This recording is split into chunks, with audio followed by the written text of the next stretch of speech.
Un braquage la nuit dernière dans une bijouterie à Nantes et la méthode interpelle. Les cambrioleurs ont creusé dans le plancher de l'appartement situé au-dessus.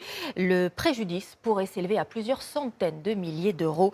Julien Crescent, Maureen Bajac est sur place. Sébastien Guerche et Manon Modicom. Sur ces images filmées il y a quelques minutes, le quartier de la bijouterie est toujours bouclé, sous haute surveillance. Le travail ne fait que débuter pour la police scientifique, à la recherche d'empreintes ou de traces ADN pour identifier les auteurs de ce cambriolage, aux méthodes pour le moins surprenantes. Selon une source policière, cette nuit, les braqueurs sont passés par les toits, ont découpé le plafond de la bijouterie à l'aide d'un outil, avant de dérober pour plusieurs centaines de milliers d'euros de bijoux, selon ce syndicaliste. Non, mais là, il y a une équipe structurée, brancée, il y a eu des repérages de faits, donc voilà, donc c'est une équipe vraiment de pros. Les braqueurs ont-ils ensuite incendié la bijouterie?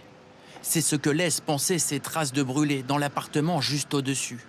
Plusieurs témoins confirment avoir assisté à un incendie, maîtrisé selon eux par ces pompiers, filmés ce matin. L'odeur m'a alertée et du coup on allait voir dans les immeubles. Ça cramait dans les immeubles à l'intérieur, surtout dans les bâtiments, quoi.